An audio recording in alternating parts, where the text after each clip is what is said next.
If you've been anywhere near the crypto markets lately, you've seen the carnage. After that huge run-up, Bitcoin's price has just taken an absolute nosedive, and it's left a lot of people asking some very, very tough questions. I mean, just look at that number. In about 60 days, Bitcoin plunged 31% from its all-time high. That's enough to put it in the red for the entire year. And you know a drop that sharp gets people talking, and usually it's not in a good way. And this, right here, this is the question on everyone's mind. We're seeing all these reports of Satoshi-era whales. We're talking people who've held Bitcoin since the very beginning, cashing out billions of dollars. So you have to ask, is this the end of the bull run? Is the party finally over? Now you're hearing the extreme takes from both sides, right? The perma bulls are screaming, buy the dip, while the doom and gloom crowd is saying, I told you so. We're going to cut through all that noise. In this explainer, we're going to investigate the key clues behind this sell-off to figure out what's really going on. Okay, our first clue is the absolute elephant in the room, MicroStrategy. This is a company that has tied its fate so closely to Bitcoin that its very unique, kind of precarious situation is putting some potentially dangerous pressure on the entire market.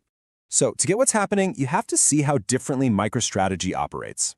A typical company, right? They sell products, they make a profit, and they use that cash to pay investors. MicroStrategy, well, they do something else. They raise money from new investors by issuing shares or taking on debt, and they use pretty much all of it to just buy more Bitcoin.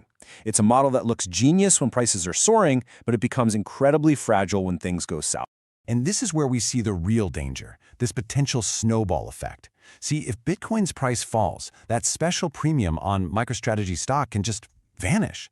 That makes it really hard to raise new cash. And if they can't raise cash, they could be forced to start selling their massive Bitcoin holdings just to cover their huge debt payments. A sale of that size could trigger a cascade, pushing prices down even further. It's a classic vicious feedback loop just waiting to happen. And here's where it gets really strategic. Other big players, they know about this fragility. Think about it. If you're a big fund that wants to buy a ton of Bitcoin, but cheaper, you have a massive financial incentive to put pressure on MicroStrategy. You want to try and trigger that forced selling event so you can swoop in and scoop up all those coins at a fire sale price. It turns into this high-stakes game of chicken. All right, now for our second clue. Because this isn't just about one company's situation. We've also seen some of the earliest Bitcoin holders, the so-called OG whales, selling off really large amounts. So the big question is, why now? There are basically three potential motives here. First, it could be simple profit-taking and diversification. I mean, if you're sitting on $1 billion in one asset, it's just smart financial planning to spread that risk around. Second, it might not even be a true sale in the way we think of it. They could just be moving their holdings into the new Bitcoin ETFs for easier management. And third, and this ties right back to our last clue, some of these whales could be strategically selling to try and trigger that MicroStrategy unwind, hoping to buy everything back at a much lower price. And this really highlights a crucial point for anyone doing crypto analysis. The public blockchain data, it shows us that a transaction happened, but it doesn't tell us the why. Was it a true sale for cash? Was it just moving coins from one wallet to another? Or was it a strategic move to hedge some other position? We just can't see the full story, so we have to be really careful about jumping to conclusions. Okay, let's zoom out a bit. The pressure isn't just coming from inside the crypto world. Our third and fourth clues involve some massive macroeconomic forces and a really powerful shift in the whole story around Bitcoin's future. Now, this timeline shows a huge global factor that most people miss, the yen carry trade. For years, big investors could borrow Japanese yen at almost zero interest and use that money to invest in higher-yielding assets all over the world, including Bitcoin. But look what's happened. Japanese bond yields have suddenly shot back up.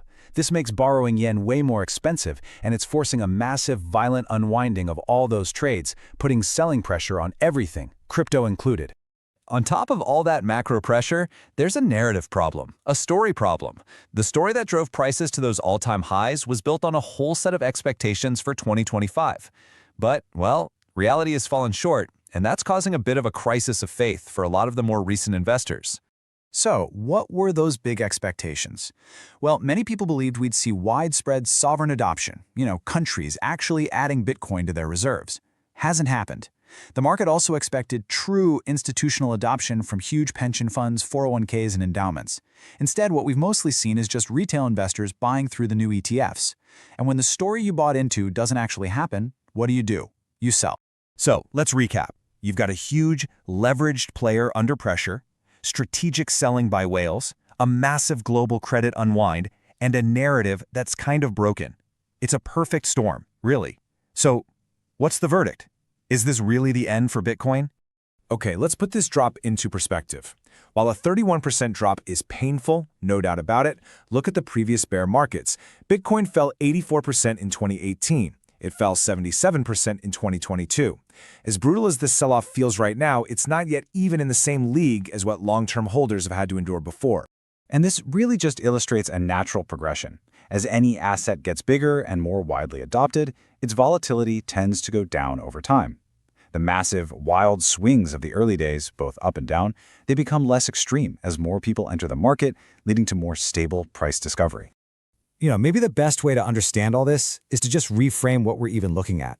Bitcoin isn't a company with profits and dividends. It's not a normal stock. It's better understood as a monetary technology, a piece of software that's literally competing to be money itself. And when you look at it through that lens, all the current chaos starts to make a weird kind of sense. A technology this ambitious is naturally going to face extreme volatility. It's going to be fought over, it's going to attract massive leverage that unwinds violently, and it's going to have narratives constantly built and destroyed around it. This is all just part of the journey.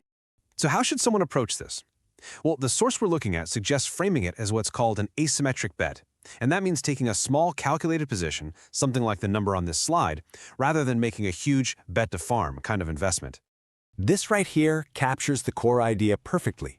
If Bitcoin fails, if it goes to zero, a small allocation like that is a manageable loss.